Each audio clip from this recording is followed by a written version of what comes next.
Alright, y'all, welcome back to the channel. The Denver Nuggets are one win away from being crowned NBA champions for the first time in their franchise's history, and that's not because of Nikola Jokic last night. That's not because of Jamal Murray last night. That's because of the play of Aaron Gordon. Man came out there, gave you 27 points. He was amazing last night.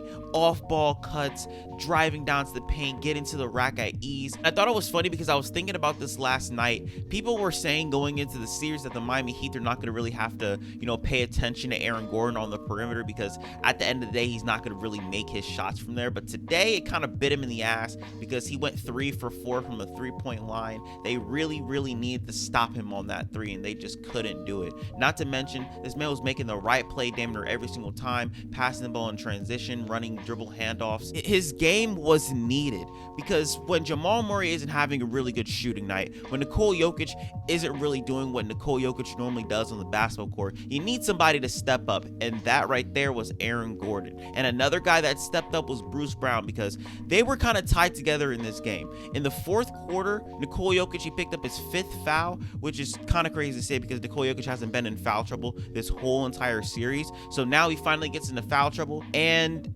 they shut that shit down. They shut that shit down. The thing that I was talking about on this channel was the non-Jokic minutes. These non-Jokic minutes have to be perfect, and I mean perfect by every sense of the word. They have to be amazing, and that's exactly what they did. The game was looking like it was on the ropes. I believe the Miami Heat cut it to 5, but then Bruce Brown came out and had a fourth quarter takeover. The second quarter was Aaron Gordon's quarter. The fourth quarter was Bruce Brown's quarter. He took over, and even when Jokic came back on the floor, I believe the Nuggets were up around like 9 points, and Bruce Brown he's like, you know what, I don't care if Jokic is on the floor, I'm feeling myself, I'm about to take this 3 right in Duncan Robinson's mouth, and that pretty much sealed the game for the Miami Heat, man. The defense that the Denver Nuggets played down the stretch in those non-Jokic minutes were absolutely amazing. They almost let it slip away from them, but they ended up staying in the game, and that's exactly what champions do, man. That's what champions do.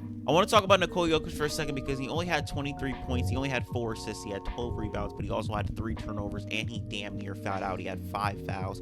This was not a good game from Jokic, and it's funny to say that 23 and 12 is a bad game from Nikola Jokic, but at this point it is. From his standards, he's the best player in the world. He should not be putting up 23 and 12. Regardless, they still got the win. Jamal Murray, he was also bad in this game. He had a bad shooting night. 5 for 17. He was still trying to find the open man every single time, so I do give him credit for that. However, this next game, and if this is the game where the Denver Nuggets go on to win a title for the first time, I'm expecting damn near everybody to have a really good performance, bro. And I'm expecting Michael Porter Jr. to actually come out and give you a game that we've been waiting for this whole entire series. I mean, if you're going up 3-1 going back home, I'm pretty sure Michael Porter Jr. is not going to feel any sort of pressure. He's just going to go out there, play his own game, and he might actually start falling, which we've all been waiting for at this point. Enough of the Denver Nuggets. We'll talk about them if they win a championship, but we got to talk about the Miami Heat for a second, man, because they did not really look that good in this game.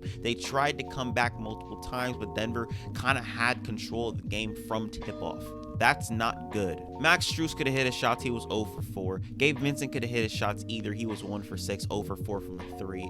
And those are the 2 guys that kind of needed to show up because basically everybody else was trying their hardest. Bam Adebayo, he didn't really have a good game either. He had 20 points, granted, but he also did have 7 nasty, disgusting turnovers, man. And Jimmy Butler finally had the game that everybody's been waiting. He had 25 points, 7 assists, 7 rebounds tonight. He didn't really turn the ball over as much. He was getting to the line. He made a 3, for God's sake. And me personally, I feel like this was just a gut-wrenching loss for the Miami Heat because this was a game that they were supposed to win. They had to win this game.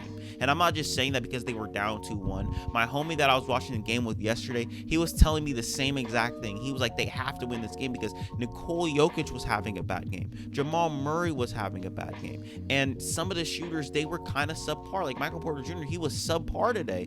This is a game you're supposed to win. You wanted to contain Nikola Jokic. You wanted to contain Jamal Murray. But then when you get the chance, you don't capitalize on it. And that right there is on the players. And I know I keep referencing this point in the game, but in the fourth quarter, at the beginning, Nikola Jokic picked up his 5th foul, like I said earlier, and they had a chance, bro. They had the crowd, they had the momentum, they had the fouls, they were getting the foul calls that they wanted. Jimmy Butler and one made his free throw, cut the lead to 5, and they could not capitalize on that. That is something the Miami Heat have always been able to capitalize on this whole entire playoff run, and they weren't able to do it because the offense and their defense wasn't that good down the stretch. Their offense was terrible. It was stagnant like it normally is. A Jimmy Butler contested 3 in that time span was the best that they could have got. That's not what we need. Another person that I've been flip-flopping with is Kyle Lowry. Granted, I feel like he was more of a positive in this game than a negative, but he's had some bonehead plays. He did put up 13 points, 7 assists. He shot 3 for 7 from the field. He did play 32 minutes, which I feel like he should be playing because of his experience.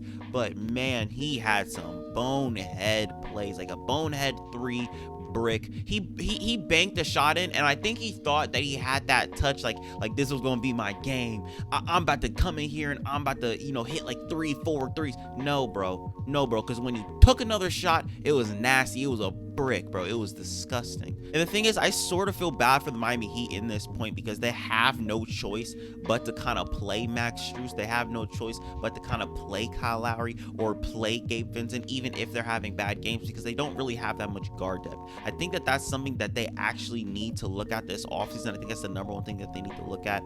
Granted, they do still have Tyler Hero, but me personally, they're not gonna like this. I think you need to just let one of Gabe Vincent or Max Strus walk in free agency. You don't really need to pay both of them money. Personally, I think you should prioritize Gabe Vincent, and I think you need to go out and you need to try to get another scoring guard. I think that's what you need to do. And you need to trade Tyler Hero. I'm gonna be honest, you need to trade Tyler Hero, man, because it's pretty evident that you could make it to the NBA Finals without Tyler Hero, and he does still have trade value regardless of if his hand is broken or not. He's still a good basketball player at the end of the day. He's still a former 6th man of the year, so you can get something back for him. I think that this team obviously has some holes that they need to fill regardless if they made it to the NBA Finals or not, but time will tell. I don't know this Miami Heat team. Let me know what you guys think in the comment section. Do they come back 3-1? Do they do it? I feel like if they do it, they will probably lose in 7. If they do win game 5, I do see them trying to win game 6, but it's going to be difficult to come back 3-1 on this Denver Nuggets team. They're just too good. They're too dominant. There's nothing you can really do. Michael Malone is a very good coach. His team is very well disciplined on offense, so there's nothing that you can really do. I don't know, man. I don't know. At the end of the day, there's nothing you can really do when you're going up against the best player in the world. Can they do it? I don't know if they do it. Denver might win in 5, they might win in 6, they might win in 7, but I think the Denver Nuggets are going to be your NBA champions. That's all I got for y'all today, though. Hopefully you guys like this video. Leave a comment, subscribe. Peace.